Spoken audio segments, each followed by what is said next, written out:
శ్రీ గణేశ పురాణము ఉత్తరార్ధ భాగము క్రీడాఖండము అధ్యాయము 71. వినాయకుడు తిరిగి పితరుల ఆశ్రమం చేరుకొనుట. మన్నాడు రాజు భద్రాసనంపై కూర్చున్నాడు. మంత్రి పుంగవులను, వీరులను, విఘ్నులను, వృద్ధులను రావించాడు. అందరూ సభాస్థలికి వచ్చి వారి వారి ఆసనాలపై కూర్చున్నారు. అంత రాజు సభకు నమస్కరించి తన మనసులోని మాట వారికి తెలియపరిచాడు. మహాశైలారా, నా పుత్రుని వివాహ నిమిత్తం నేను వినాయకుని ఇక్కడకు తీసుకుని వచ్చి అదితితో, అమ్మా, మీ బాలుణ్ణి తిరిగి అనతి కాలంలోనే మీ దగ్గరకు సురక్షితంగా దిగబడతాను అని మాట ఇచ్చాను. మనకు ఎదురైన అనేక అపాయాలను వినాయక స్వామి తొలగించాడు. ఈ విషయం మీ అందరికీ తెలిసిందే. కానీ అతన్ని ఇక్కడికి తీసుకుని వచ్చి చాలా కాలం అయింది. ఇప్పుడు 3 లోకాలు స్వాస్థ్యాన్ని పొందాయి. కాబట్టి ఇప్పుడు వివాహం విషయం ఆలోచించాలి. అప్పుడు అమాత్యుడు లేచి, రాజా, నువ్వు చెప్పింది చాలా బాగుంది. కార్య విలంబం విఘ్నకారి. అందుచేత అబ్బాయి వివాహం గురించి మనం త్వరపడాలి. పెండ్రికి కావాల్సిన వస్తువులు తీసుకుని రావడానికి గ్రామాల్లోనూ దండోరా వేయించాలి. వినాయకుని దయ వల్ల ఇప్పుడు జగమంతా ప్రశాంతంగా ఉంది. సుహృద్వరుల ద్వారా కళ్యాణ శుభపత్రికలను విరివిగా పంచిపెట్టించాలి. కావలసిన వస్తు సామగ్రిని సేకరించాక వాటన్నిటినీ ఒకచోట భద్రపరచాలి. అందుకు గాను చురుకైన సేవకులను వినియోగించాలి అని రాజుకు విన్నవించాడు. ఇంతలో మగధ దేశపు రాజు తన కూతుర్ని వెంట పెట్టుకుని పెండ్లికి తరలివచ్చాడు. దిక్కుల నుంచి ఆహుతులు వచ్చారు. వేదఘోషల నడుమ, మంగళ వాయిద్యాల నడుమ, భూసురోత్తముల ఆశీర్వాదములతో వివాహం ఘనంగా జరిగింది. రాజు విప్రోత్తములను భూరి దక్షిణలతో ఘనంగా సత్కరించాడు. తర్వాత రాజు వినాయకునకు అభ్యంగన స్నానం చేయించి విలువైన పట్టుబట్టలు కట్టపెట్టి రకరకాల సువర్ణ భూషణములతో అతన్ని అలంకరించాడు. బంధుమిత్రులతో సహా షడ్రసోపేతమైన విందు భోజనం చేశాడు. పిదప వినాయకుని చక్కగా అలంకరింపబడిన రథంపై కూర్చోపెట్టాడు. రథం ముందు నిలబడి వీణులకు విందు కొలుపుతూ వాద్యకారులు మంగళవాద్యాలు వాయిస్తున్నారు. పురజనులు తండోపతండాలుగా అక్కడకు వచ్చి చేరారు. నగరంలో గల వేలాది బాలురు వినాయకుని స్వగృహయానం గురించి విని వాని వియోగం భరించలేక వెక్కి వెక్కి ఏడుస్తూ వచ్చి రథాన్ని చుట్టుముట్టారు. పాపం, పుణ్యం, మాయ, మర్మం ఇవేవి ఎరుగని ఆ పసివాళ్ళు కళ్ళ వెంట నీళ్లు కారుస్తూ అమాయకంగా, వినాయక, మాతో మాట వరుసకైనా చెప్పకుండా మమ్మల్ని విడిచి వెళ్ళిపోతున్నావా? మా ఇంట్లో మాతో కూడా భోజనం చేయకుండా మీ ఇంటికి వెళ్ళిపోతున్నావా? మనమందరం కలిసి గంగలో ఈదాము, గట్లపై ఆడాము, ఊరవతల బీడుల్లో ఆడుకున్నాం, పాడుకున్నాం. ఇప్పుడు నువ్వు మమ్మల్ని విడిచి వెళ్ళిపోతున్నావా? నువ్వు లేకుండా మాకెలా తోస్తుంది అని అన్నారు. కొందరు బాలురు వినాయకుని కాళ్ళు గట్టిగా పట్టుకుని, వినాయక, నువ్వు ఎక్కడికి వెళ్ళకు, ఇక్కడే ఉండిపో అని చెప్పారు.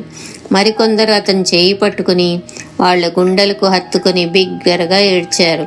కొందరు ముఖాలు వేల వేసుకొని ఏ మాట మంతి లేకుండా నిలబడిపోయారు.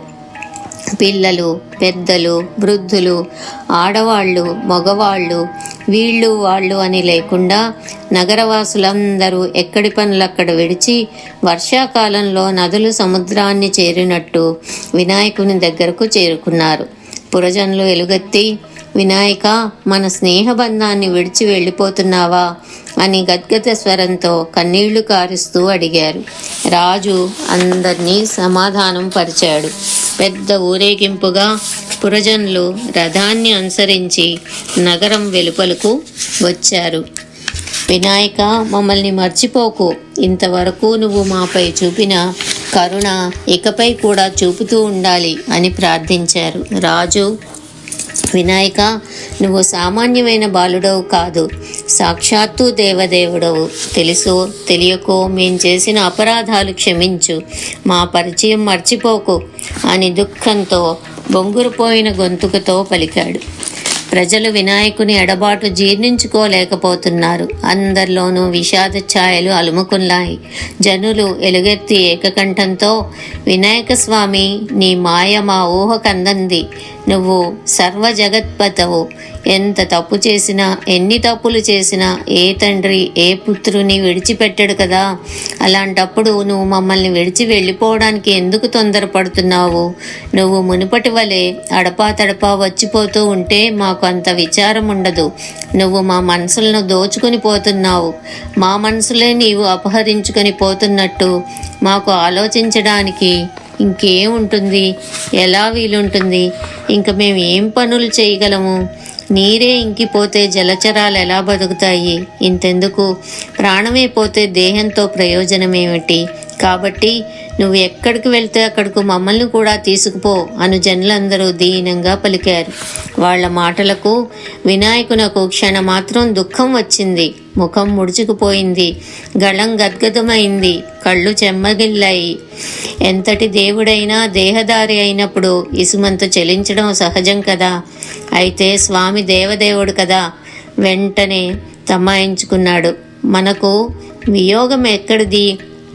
మీరు ఎంతమాత్రం చింతించకండి. నేనెల్లప్పుడూ మీవాణ్ణే అని అంతటా నిండియుండువాడు, అపాయహీనుడు, ఆనందధాముడు అయిన వినాయకుడు కాశీపుర వాసులను ఊరడించాడు. జనులందరితోనూ ఇంకా ఇలా చెప్పాడు. మీరు చింత వీడి సంతోషంగా ఉండండి. నేను ఎల్లప్పుడూ మీ ఇంట వెంట ఉంటాను. మీరు ఒక పని చేయండి. నాకు ప్రతిరూపంగా నా విగ్రహాన్ని ప్రతి ఇంటా నెలకొల్పుకొని పూజించండి. మీకు ఏ కష్టం వచ్చినా నన్ను ఒక్కసారి స్మరించండి. నేను వచ్చి మీ ముందు నిలబడతాను. మీ కష్టాలు పోగొడతాను. వినాయకుని పలుకులకు పురవాసులు ఆనందించారు. జయము జయము వినాయక అని జయవాచనములతో స్వామికి ప్రదక్షిణలు చేశారు. కానీ ఎడబాటు దుర్భరమైనది కదా. బిక్కమొహాలు వేసుకొని స్వామి ఆజ్ఞతో వెనుతిరిగిపోతున్న పురజనులతో, మీరు బాధపడకండి, నేను మళ్ళీ వస్తానుగా అని చెప్పాడు. అయినా బరువెక్కున గుండెలతో కాశీపురవాసులు ఎవరి ఇళ్లకు వాళ్ళు మరలిపోయారు. మాతృదర్శన లాలసుడైన కాశ్యపేయుడు కాశీరాజుతో సహా రథాన్ని అధిరోహించాడు. రథం కదిలింది. కళ్ళనీళ్లు పెట్టుకున్న కాశీరాజును ఓదార్చాడు. ఇన్నేళ్లకు మళ్ళీ తన పితరుల ఆశ్రమానికి చేరుకున్నాడు. భక్తానాం అభయప్రదం రిపుహరం త్రైలోక్య రక్షాకరం ఆనందాబ్ధిసుధాకరం సుజనహృత్పంకేరుహే స్తుస్థితం శ్రీవిశ్వేశ్వర సన్నిధౌ విలసితం సర్వార్థసిద్ధిప్రదం సేవేడుంఠి వినాయకం శుభకరం కాశీపురే రాజితం భక్తానామభయప్రదం రిపుహరం త్రైలోక్య రక్షాకరం ఆనందాబ్ధిసుధాకరం సుజనహృత్పంకేరుహే సుస్థితం శ్రీవిశ్వేశ్వర సన్నిధౌ విలసితం సర్వార్థసిద్ధిప్రదం సేవేడుంఠి వినాయకం శుభకరం కాశీపురే రాజితం. 71వ అధ్యాయం సమాప్తం.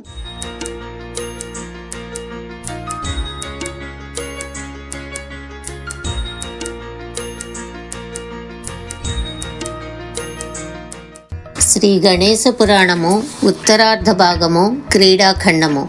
అధ్యాయము 72. వినాయకుని స్వలోకాగమనము. అమ్మా, వినాయకుడు మా ప్రభువు కాశీరాజుతో సహా తిరిగి ఆశ్రమానికి వస్తున్నాడు అని ముందుగా పంపబడిన రాజదూతలు అదితికి విన్నవించారు. ఆ చల్లని వార్త విని ఇంతకాలంగా పుత్రవియోగంచే బాధపడుతున్న అదితి ఆనందంతో ఉప్పొంగింది. పుత్రుని చూడాలన్న ఆత్రంతో ఆమె రథానికి ఎదురుగా పరుగు తీసింది. అంతలో రథం ఎదురైంది. రథాన్ని ఆపి వినాయకుడు చప్పున దిగి తల్లికి ప్రణమిల్లాడు. పిదప ఇరువురు గాఢంగా కౌగలించుకున్నారు. మాతాపుత్రులిరువురకు ఆనంద బాష్పాలు రాలాయి. ఆమె పిల్లవానికి పాలిచ్చింది. తర్వాత ఆమె కళ్ళు తుడుచుకుని, నాయనా నువ్వు చాలా అలసిపోయావురా అంటూ కుమారుని శరీరమంతా నిమిరింది. కాశీరాజు ముందుకు వచ్చి అదితికి పాదాభివందనం చేసి, తల్లి, నేను వినాయకుని నాతో తీసుకువెళ్ళి చాలా దినాలు గడిచాయి. అందుకు మునిప్రియ, దయచేసి నాపై కోపగించకు. అమ్మా, ఈతని ఎడబాటు నాకు భరించ సఖ్యం కాకుండా ఉంది. ఈతనితో అనుబంధం మా ఇంట్లో ప్రతి ఒక్కరికి పెరుగుతూ వచ్చింది. ఎంత తీసుకున్నా అమృత సేవనం ఇక చాలు అనిపిస్తుందా? మాకు మా పురానికి ఎదురైన ఉత్పాతాలు అన్నీ ఇన్ని కావు. స్వామి మాపై కటాక్షించి వాటినన్నిటినీ నివారించాడు. తల్లి, నీ బాలుడు సామాన్యుడు కాదు. ఈతని చేతిలో అసంఖ్యాకమైన రాక్షసులు అంతమొందారు. అధర్మాన్ని రూపుమాపి ధర్మసేతు నిర్మించాడు. ఇంద్రాది దేవతలు కూడా సాధించలేని ఘనకార్యాన్ని ఈ పసివాడు సాధించాడు అని జరిగిన వృత్తాంతం అదితికి వివరంగా చెప్పాడు కాశీరాజు. ఈతడు తన తపఫలితంగా జనించిన దేవదేవుడన్న విషయాన్ని విస్మరించి తల్లి ప్రేమ చేత సామాన్య గృహిణి వలె ప్రవర్తించి చప్పున ఆశ్రమంలోకి వెళ్ళి ఇంత పెరుగు అన్నం కలిపి తెచ్చి ముమ్మార్లు దిగదొడిచి దిష్టి తీసి ఆ అన్నమును దూరంగా పారవేసింది. అంతకుముందు ఆశ్రమం వెలుపల నిలబడిన కుమారుని కాశీరాజును లోనికి తీసుకుని వెళ్ళింది. అంతలో బయటకు వెళ్ళి తిరిగి వచ్చిన కశ్యప మహర్షి కాశీరాజును కాశ్యపేయుని చూశాడు. బాలుడు రాజు మహర్షికి పాదాభివందనం చేశారు. కశ్యప మహర్షి కాశీరాజును సాదరంగా పలకరించి తనయుని తన ఒడిలో తీసుకుని ప్రేమపూర్వకంగా అతడి శిరస్సుని మూర్కొని అతడి ఒడలు తడిమాడు. తర్వాత రాజుతో, రాజా, బాలుణ్ణి తిరిగి త్వరగా దిగబెడతానని చెప్పి ఇంత ఆలస్యం చేశావేమిటయ్యా? చూడు, పిల్లవాడి కోసం తల్లి బెంగ పట్టుకుని ఎంత చిక్కిశల్యమైందో అని కాశీరాజును అడిగాడు. అంత కాశీరాజు ముని అనుమతితో ఒక ఆసనంపై కూర్చుని, నేను యథార్థం చెప్తున్నాను వినండి. బాలుడు మా ఇంటిని తన స్వంత ఇల్లులాగే చూసుకున్నాడు. అది మా భాగ్యం. ఒక రహస్యం చెబుతున్నాను. ఈతడు బాలుడు కాదు, మాయామానుష విగ్రహుడు, అవాప్త కాముడు, దేవదేవుడు. నా కుమార్ని వివాహం నిమిత్తం నేను ఇతన్ని తోడ్కొని వెళ్ళాను. కానీ ఈతడు అనేక మంది దైత్యులను తుదముట్టించి ధర్మానికి రక్ష కల్పించిన దేవదేవుడు అని అమితానందంతో చెప్పాడు. పుత్రుని పరాక్రమమునకు ముని దంపతులు చాలా సంతోషించారు. కాశీరాజుకు షడ్రసోపేతమైన భోజనం పెట్టి ఆశీర్వదించి సాదరంగా సాగనంపారు. రాజు ముని దంపతులకు ప్రదక్షిణలు చేసి ప్రణామములర్పించి కళ్ళ నిండా నీళ్లు పెట్టుకున్నాడు.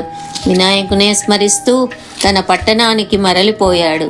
రాజు తప్పక వినాయకుని వెంట పెట్టుకుని వస్తాడన్న గంపెడాస్తో ఎదురుచూసిన పురజనులు నిరాశ చెంది తెల్లమొగాలు వేశారు. బాలురు అమితంగా దుఃఖించారు. రాజా, వినాయకుని వెంట పెట్టుకుని రాకుండా ఒంటరిగా తిరిగి రావడానికి నీకు మనసెల్లా ఒప్పిందయ్యా అని పురజనులు రాజును అడిగారు.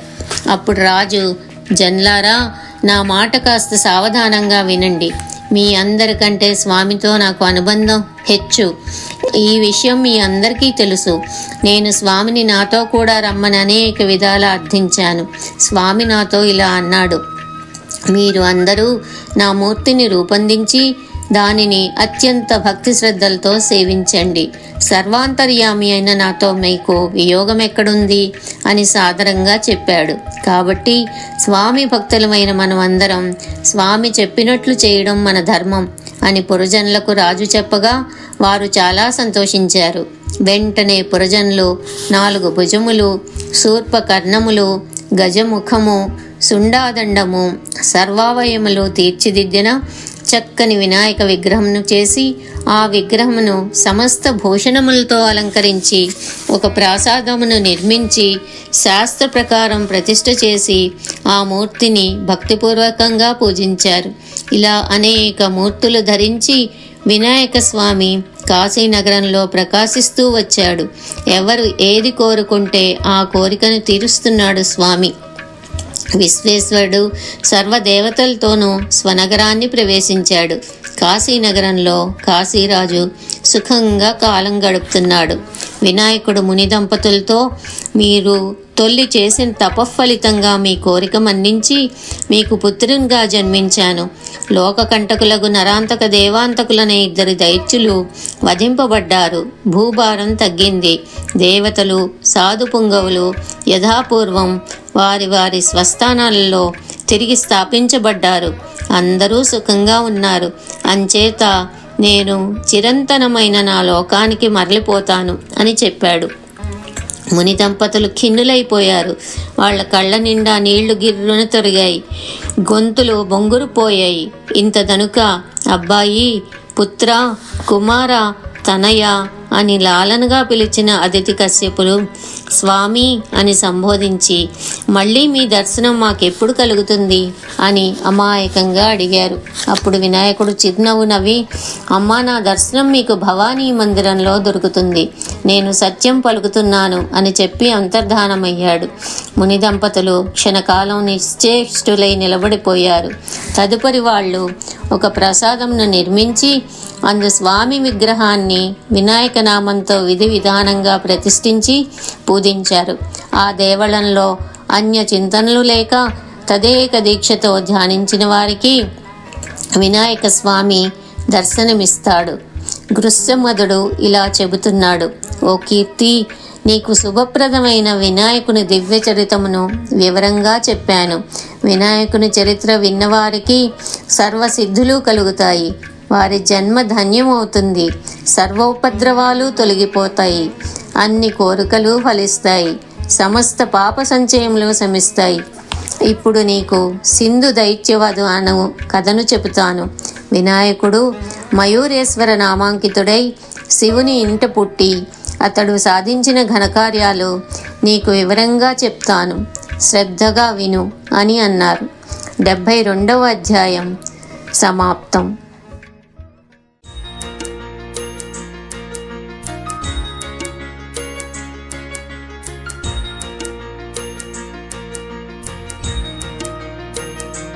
శ్రీ గణేశ పురాణము ఉత్తరార్ధ భాగము క్రీడాఖండము. అధ్యాయము 73. సింధూత్పత్తి కథ. పితామహ మహాగణపతి మయూరేశ్వర నామాంకితుడై శివుని ఇంట్లో ఎలా పుట్టాడు? ఎందుకోసం పుట్టాడు? మయూరేశ్వరాభిజ్ఞుడై పుట్టడంలోని విశేషమేమిటి? ఆ కథ వినాలని నాకు కుతూహలంగా ఉంది. దయచేసి ఆ వివరాలు నాకు చెప్పు అని వ్యాసమునీంద్రుడు బ్రహ్మదేవుని అడిగాడు. అంత బ్రహ్మ, వ్యాసమునీంద్ర, పూర్వం త్రేతాయుగంలో సింధు అనే దైత్యుడుండేవాడు. ఇందుకు సంబంధించి సౌనక చక్రపాణి సంవాద రూపంలో సాగిన చాలా పురాతన ఇతిహాసం ఒకటుంది. అది చెబుతాను విను. మిథిలా దేశంలో గండకీ నగరం అనే పట్టణమును చక్రపాణి అనే రాజు పాలిస్తూ ఉండేవాడు. అతడు అపర చక్రపాణియే, అంటే విష్ణువే. అతడి గుణగణాలు 1000 తలలు గల శేషుడు కూడా వర్ణించలేడు. అతడు మన్మధుని పోలు అందగాడు. బుద్ధిలో బృహస్పతి, శౌర్యంలో స్కంద సమానుడు. అతడు సమస్త భూమండలములను తన ఏలుబడిలోనికి తెచ్చిన రాజాదిరాజు. సామంతులు అతనికి అనుకూలురై ప్రవర్తిస్తూ ఉంటారు.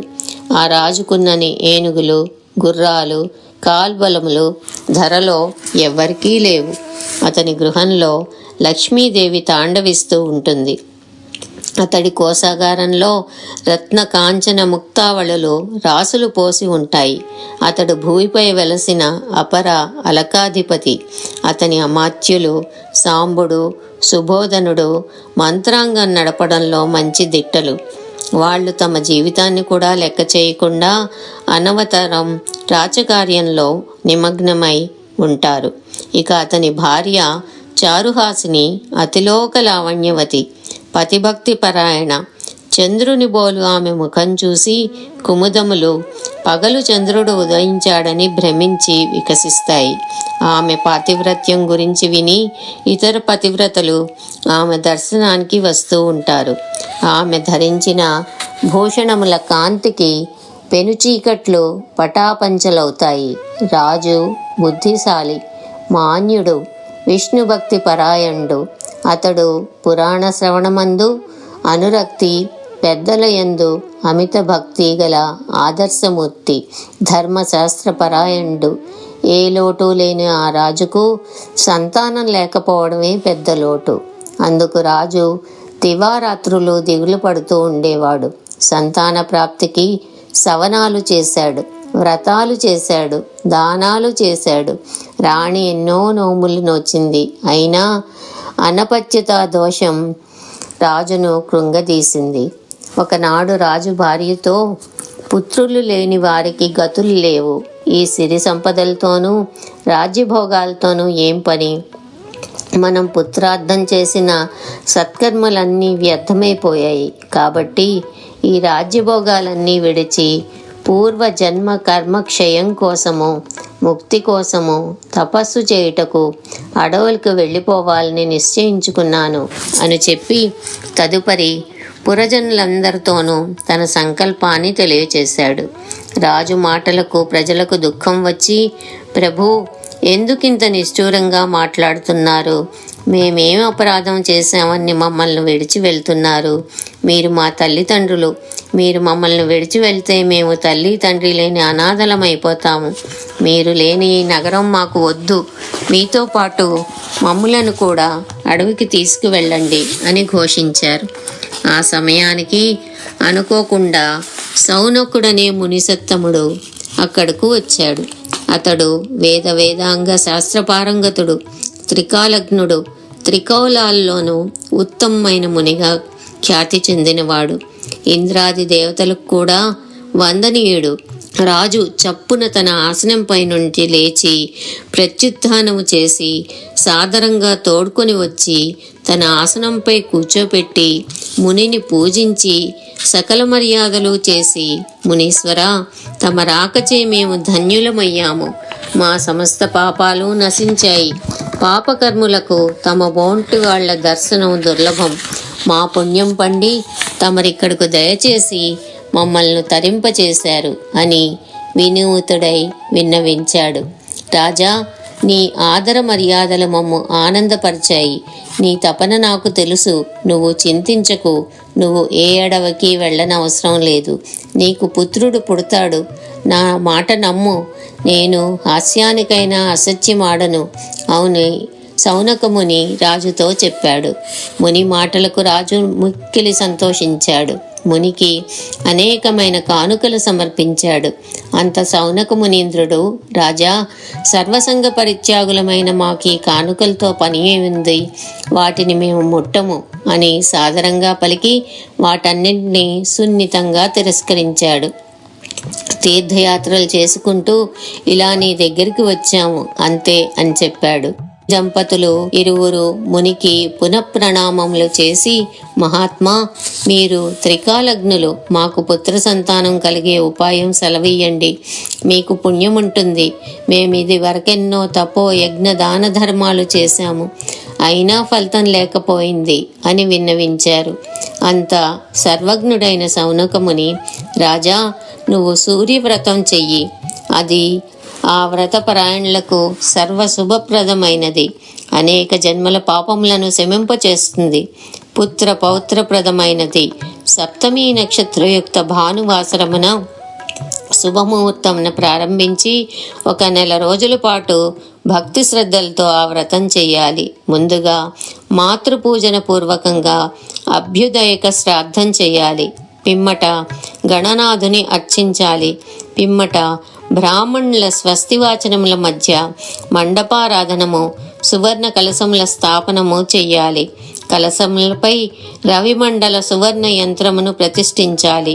తదుపరి భక్తిపూర్వకంగా షోడశోపచార పూజ చేయాలి. పూజ రక్త చందన మిశ్రమమైన బియ్యంతోనూ ఎర్రటి పూలతోనూ చేయాలి. ఎరుపు రంగు గల రత్నములు, ఎర్రటి ఫలాలు నివేదించాలి. 1,00,000 సార్లు సూర్య నమస్కారాలు చేయాలి లేక చేయించాలి. స్తుతులతోనూ ప్రార్థనలతోనూ పరమేశ్వర్ని ప్రార్థించాలి.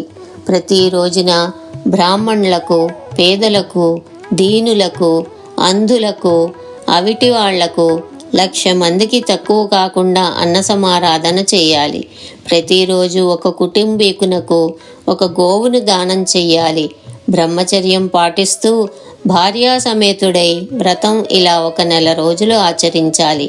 మాసాంతమున సమస్తమైన సంభారాలను బ్రాహ్మణులకు సమర్పించాలి. ఈ విధంగా వ్రతం ఆచరిస్తే నీకు పుత్ర సంతానం కలగడం ఖాయం.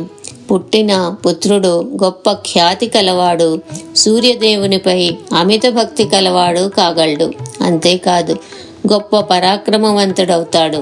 ఇలా వ్రత విధానం చెప్పి శౌనక మహర్షి వెళ్ళిపోయాడు. పిమ్మట రాజు శౌనక మహాముని చెప్పిన ప్రకారం పత్ని సమేతుడై అత్యంత భక్తి తత్పరులతో వ్రతం ఆచరించి బ్రాహ్మణ సమారాధనలు, అన్నదానాలు లక్షల సంఖ్యలో చేశాడు. 1 నెల రోజులు భార్యతో సహా ఉపవాస బ్రహ్మచర్య దీక్ష అవలంబించి వ్రతం చేశాడు. దీర్ఘకాలంలో నిరంతరం సూర్యమంత్రం జపిస్తూ అవిశ్రాంతంగా ఆదినారాయణ్ణే స్మరిస్తూ వచ్చాడు. ఒకనాటి స్వప్నంలో ఆమె భర్త రూపంతో సూర్యనారాయణమూర్తి చారుహాసునికి దర్శనమిచ్చాడు. మనోహరంగా కనబడిన అతన్ని చూసి ఆమె మదన పీడితురాలైంది. మన్మథ పరవశురాలైన ఆమె భర్తతో, నాదా, నేను కామంతో మిక్కిలి సంకటపడుతున్నాను. మీరు నాకు తక్షణం ఋతుసుఖాన్ని ఇవ్వాలి, లేకపోతే ఈ కామాగ్ని నన్ను దగ్ధం చేస్తుంది అని చెప్పింది. ఆమె వంధ్యత్వాన్ని పోగొట్టడానికి సూర్యనారాయణమూర్తి ఆమె భర్త రూపం దాల్చి ఆమెకు ఋతుభోగాన్ని ఇచ్చాడు. ఆమె చప్పున మేల్కొని భర్తను లేపి, నాదా, వ్రతదీక్షాపరులైన మీరు నాకు నిద్రలో ఋతు సౌఖ్యాన్ని ఇచ్చారేమిటి అని ప్రశ్నించింది. నేను వ్రతదీక్షలో ఉండి ఉపవాసాల వల్ల శుష్కించిపోయి, పైగా సూర్యభక్త పరాయణుడై ఉండి నీకు ఋతు సౌఖ్యం ఇవ్వడం ఏమిటి అని అడిగాడు. ఆమె ఆశ్చర్యంతో ఆవేదన చెందుతూ, అయ్యో, నేను మిమ్మల్ని తప్ప అన్యులనెరగనే. ఆ ఆదినారాయణ్ణి సైతం మీ రూపంలోనే చూస్తున్నానే. ఏమిటి వైపరీత్యం, ఏమిటి శిక్ష అని ఆమె వాపోయింది. అప్పుడు చక్రపాణి భార్యతో, కాంతామణి, త్రిమూర్తి స్వరూపుడైన దివాకరుడు మన వ్రతాచరణకు, సూర్య నమస్కారాలకు, గోదానాలకు, అన్నదానాలకు, బ్రాహ్మణ సమారాధనలకు సంతుష్టుడైనాడన్నమాట. నువ్వు కలవరపడకు, మనకు వ్రతసిద్ధి కలిగింది. అన్యులనెరగని నిన్ను ఆ భాస్కరమూర్తి తన నిజస్వరూపంతో తాకి ఉంటే నువ్వు కంగారు పడి అతన్ని కోపంతో శపించవచ్చని ఆలోచించి సర్వజ్ఞుడైన సవిత తన తేజస్సును నా రూపంలో నీకు ప్రసాదించాడు. రవి ప్రసాదంగా మనకు తప్పక పుత్రుడు పుడతాడు అని ఆమెను సమాధానపరిచాడు. రోజు రోజుకు ఆమె గర్భం ప్రవర్ధమానమవుతూ ఉంటే ఆమెకు తాపం అధికమవుతూ వచ్చింది. ఆమె సఖీజనులు ఆమెకు శైత్యోపచారాలు చేశారు. చందన కర్పూరాదులు కూడా ఆమె తాపాన్ని శమించలేకపోయాయి. ఆమె గర్భభారాన్ని తట్టుకోలేక ఆ గర్భమును సింధువులో వదిలి సింధు తీరాన్ని విడిచి తన నిజ గృహాన్ని చేరుకుంది. 73వ అధ్యాయం సమాప్తం.